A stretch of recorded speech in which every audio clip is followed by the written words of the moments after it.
Hello and welcome to our YouTube channel the hospital guide. मैं doctor Shabana इस episode में आपको बताऊंगी हॉस्पिटल के कंसेंट के बारे में। कंसेंट क्या है?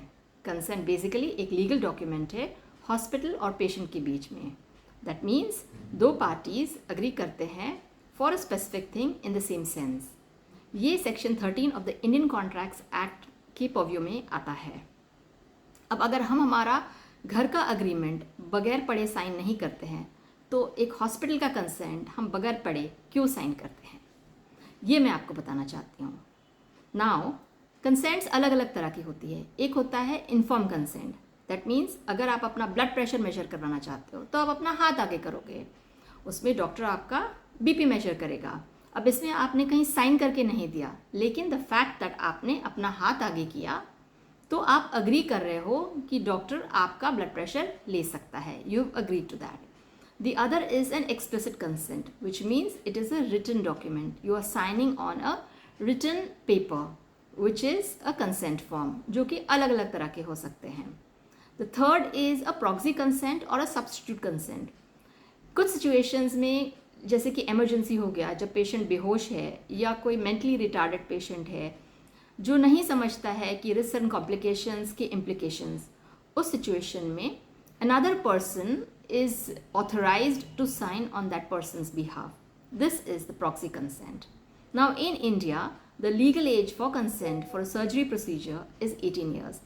That means 18 years से कम एज के बच्चों का कंसेंट फॉर्म उनके पेरेंट या उनके लीगल गार्डियन साइन करते हैं। जब आप अस्पताल में जाते हो तो आपको बहुत सारे पेपर्स पे साइन करना होता है, जिससे आपका दिमाग घूम जाता है। नाउ यू जस्ट वंडर, आप साइन किए जा रहे हो but you really don't know what you are signing on.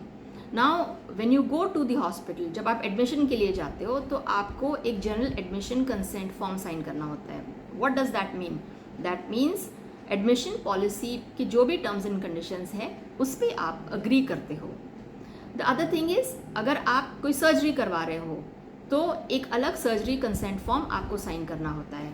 इस कंसेंट फॉर्म में डॉक्टर प्रोसीजर एक्सप्लेन करता है, उसका रिस्क और कॉम्प्लिकेशंस एक्सप्लेन करता है, कोई alternative modality of treatment explain करता है, और ये एक्सप्लेनेशन लेने के बाद आप उस पेपर पे साइन करते हो। अब जाहिरी बात है कि अगर सर्जरी है तो एनेस्थीसिया भी होगा, तो एनेस्थीसिया का एक अलग कंसेंट फॉर्म होता है। अगर पेशेंट को आईसीयू लग रहा है तो आईसीयू एडमिशन का एक अलग कंसेंट फॉर्म होता है। अगेन कोई टेस्ट करवाना है, जैसे सीटी स्कैन हो या एमआरआई हो या ब्लड ट्रांसफ्यूजन हो, तो इन सब प्रोसीजर्स के अलग अलग कंसेंट फॉर्म होते हैं।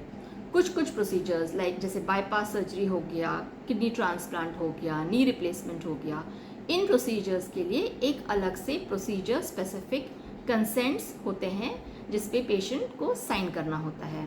अब आप कहोगे कि मतलब एक ही फॉर्म क्यों नहीं, इतने सारे फॉर्म क्यों देने? द रीज़न इज़ हर एक जो प्रोसीजर होता है वो एक अलग पर्सन कर रहा होता है। जैसे सर्जन अलग है, एनेस्थेटिस्ट अलग है, रेडियोलॉजिस्ट अलग है और वार्ड का डॉक्टर अलग है।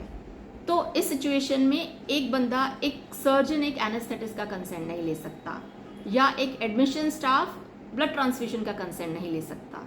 इसलिए हर प्रोसीजर के लिए अलग अलग लोग अलग अलग कंसेंट आपसे लेते हैं। Now what in the situation, अगर आप कोई प्रोसीजर नहीं करवाना चाहते, जैसे फॉर एग्जांपल आपको ब्लड ट्रांसफ्यूजन नहीं करवाना है, इस सिचुएशन में you can sign a refusal to consent form. What does that mean? That means आपको ब्लड ट्रांसफ्यूजन के लिए बोला गया है, लेकिन आप ब्लड ट्रांसफ्यूजन के लिए अग्री नहीं कर रहे हो। डॉक्टर आपको एक्सप्लेन करेगा कि ब्लड ट्रांसफ्यूजन का 1 2 3 4 5 इंडिकेशंस हैं। अगर आप ब्लड ट्रांसफ्यूजन नहीं लेते हो तो उससे आपको 1 2 3 4 5 आउटकम्स आ सकते हैं। आपने ये समझा है कि ये outcomes I agree to that, and आप एक रिफ्यूजल ऑफ कंसेंट पेपर पे साइन कर सकते हो। अब कंसेंट का इम्पोर्टेंस क्या है? बेसिकली कंसेंट एक लीगल डॉक्यूमेंट है जो पेशेंट और हॉस्पिटल दोनों को सेफ गार्ड करता है।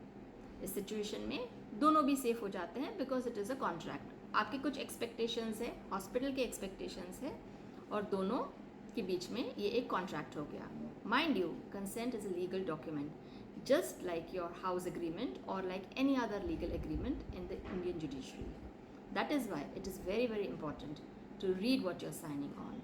इसलिए अगली बार जब भी कोई हॉस्पिटल में आपके आगे कोई पेपर लाए, definitely please read it before signing. Thank you for watching and do like and subscribe.